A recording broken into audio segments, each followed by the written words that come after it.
ओम नमः शिवाय। आप सभी पर भोलेनाथ की कृपा हमेशा बनी रहे। आइए सुनते हैं श्रावण मास में सुने जाने वाली सोमवार व्रत की कथा। एक बहुत धनवान साहूकार था जिसके घर धन आदि किसी प्रकार की कमी नहीं थी, परंतु एक दुख था कि उसके कोई पुत्र नहीं था। वह इसी चिंता में दिन रात रहता था। वह पुत्र की कामना के लिए प्रति सोमवार को शिव जी का व्रत और पूजन किया करता था तथा सायंकाल को शिव मंदिर में जाकर शिव जी के श्री विग्रह के सामने दीपक जलाया करता था। उसके इस भक्ति भाव को देखकर एक समय श्री पार्वती जी ने शिव जी महाराज से कहा कि महाराज, यह साहूकार आपका अनन्य भक्त है और सदैव आपका व्रत और पूजन बड़ी श्रद्धा से करता है। इसकी मनोकामना पूर्ण करनी चाहिए। शिव जी ने कहा, हे पार्वती, यह संसार कर्म क्षेत्र है। जैसे किसान खेत में जैसा बीज बोता है वैसा ही फल काटता है, उसी तरह इस संसार में जो जैसा कर्म करते हैं वैसा ही फल भोगते हैं। पार्वती जी ने आग्रह से कहा, महाराज, जब यह आपका अनन्य भक्त है और इसको किसी प्रकार का दुख है तो आप उसका दुख अवश्य दूर करें, क्योंकि आप सदैव अपने भक्तों पर दयालु होते हैं और उनके दुखों को दूर करते हैं। यदि आप ऐसा नहीं करेंगे तो मनुष्य आपकी सेवा तथा व्रत क्यों करेंगे। पार्वती जी का ऐसा आग्रह देख शिव जी महाराज कहने लगे, हे पार्वती जी, इसका कोई पुत्र नहीं है। इसी चिंता में यह अति दुखी रहता है। इसे भाग्य में पुत्र न होने पर भी मैं इसको पुत्र की प्राप्ति वर देता हूँ, परंतु यह पुत्र केवल 12 वर्ष तक जीवित रहेगा। इसके पश्चात वह मृत्यु को प्राप्त हो जाएगा।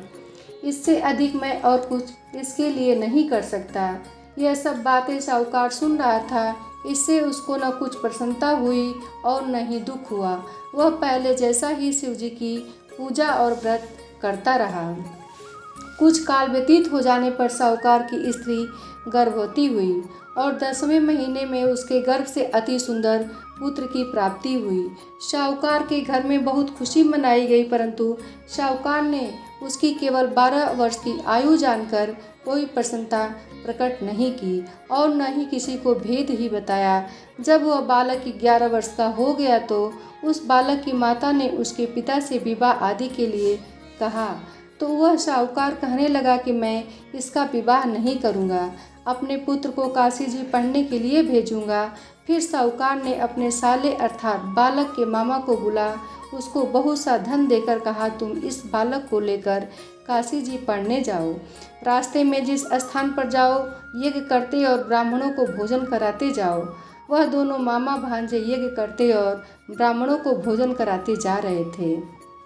रास्ते में उनको एक शहर मिला।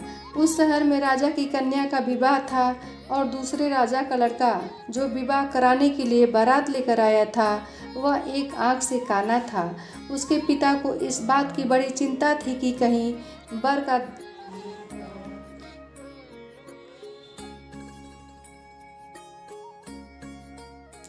बर को देख कन्या के माता पिता विवाह में किसी प्रकार की अड़चन पैदा न कर दें।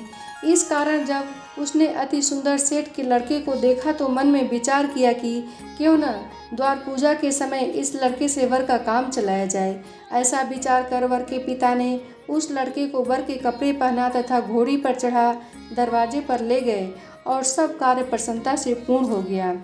फिर वर के पिता ने सोचा कि यदि विवाह कार्य भी इसी लड़के से करा लिया जाए तो क्या बुराई है। ऐसा विचार कर लड़की के मामा ने कहा, यदि आप फेरों का और कन्यादान के काम को भी करा दे तो आपकी बड़ी कृपा होगी और मैं बदले में आपको बहुत धन दूंगा। उन्होंने स्वीकार कर लिया और विवाह कार्य भी बहुत अच्छी तरह से संपन्न हो गया। परंतु जिस समय लड़का जाने लगा तो उसने राजकुमारी की चुंदड़ी के पल्ले पर लिख दिया कि तेरा विवाह तो मेरे साथ हुआ है, परंतु जिस राजकुमार के साथ तुमको भेजेंगे वह एक आंख से काना है और मैं काशी पढ़ने जा रहा हूँ। लड़के के जाने के पश्चात उस राजकुमारी ने जब अपनी चुंदड़ी पर ऐसा लिखा हुआ पाया तो राजकुमार के साथ जाने से मना कर दिया और कहा कि यह मेरा पति नहीं है।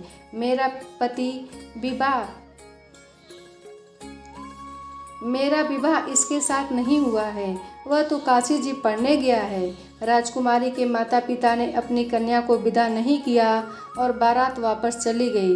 उधर सेठ का लड़का और उसका मामा काशी पहुंच गए। वहां जाकर उन्होंने यज्ञ करना और लड़के ने पढ़ना शुरू कर दिया। जब लड़के की आयु 12 साल की हो गई, उस दिन उन्होंने यज्ञ रचा रखा था कि लड़के ने अपने मामा से कहा, मामा जी, आज मेरी तबीयत कुछ ठीक नहीं है। मामा ने कहा, अंदर जाकर सो जाओ। लड़का अंदर जाकर सो गया और थोड़ी देर में उसके प्राण निकल गए। जब उसके मामा ने आकर देखा तो वह मुर्दा पड़ा था और तो उसको बड़ा दुख हुआ और उसने सोचने लगा कि अगर मैं अभी रोना पीटना मचा दूंगा तो यज्ञ का कार्य अधूरा रह जाएगा। अतः उसने जल्दी से यज्ञ का कार्य समाप्त कर ब्राह्मणों के जाने के बाद रोना पीटना आरंभ कर दिया। संयोगवश उसी दिन शिव पार्वती जी उधर से जा रहे थे। जब उन्होंने जोर जोर से रोने की आवाज़ सुनी तो पार्वती जी कहने लगी, महाराज, कोई दुखिया रो रहा है, इसके कष्ट को दूर कीजिए।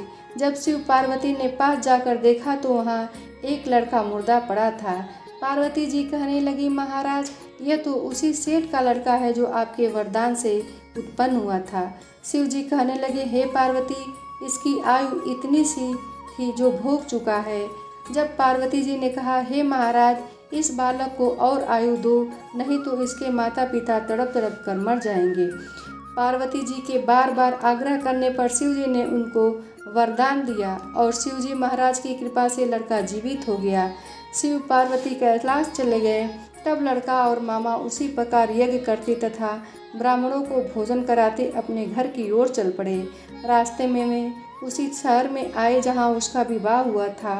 वहाँ पर आकर उन्होंने यज्ञ आरंभ कर दिया तो उस लड़के के ससुर ने उसको पहचान लिया और अपने महल में ले जाकर उसकी बड़ी खातिर की। साथ ही बहुत दास दासियों सहित आदरपूर्वक लड़की और जमाई को विदा किया।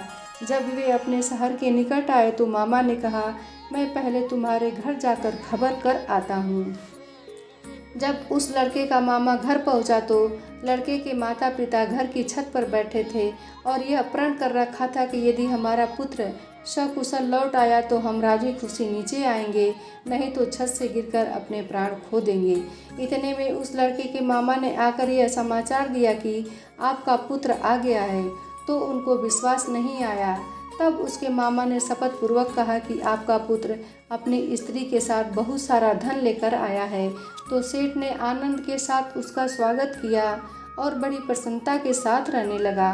इसी प्रकार जो कोई भी सोमवार के व्रत को धारण करता है अथवा इस कथा को पढ़ता और सुनता है, उसकी समस्त मनोकामनाएं पूर्ण हो जाती हैं।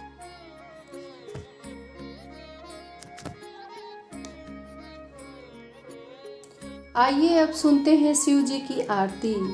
जय शिव ओमकारा, हर जय शिव ओमकारा, ब्रह्मा विष्णु सदा शिव अर्धांगी धारा, एकानन चतुरानन पंचानन राजे, हंसासन गरुड़ासन वृषवाहन साजे, दो भुज चार चतुर्भुज 10 भुज ते शोहे, तीनों रूप निरखता त्रिभुवन जन मोहे, अंशमाला वनमाला रुंडमाला धारी, चंदन मृग मद सोहे भोले शशिधारी, श्वेतांबर पीतांबर बाघंबर अंगे, सनकादिक ब्रह्मादिक भूतादिक संगे,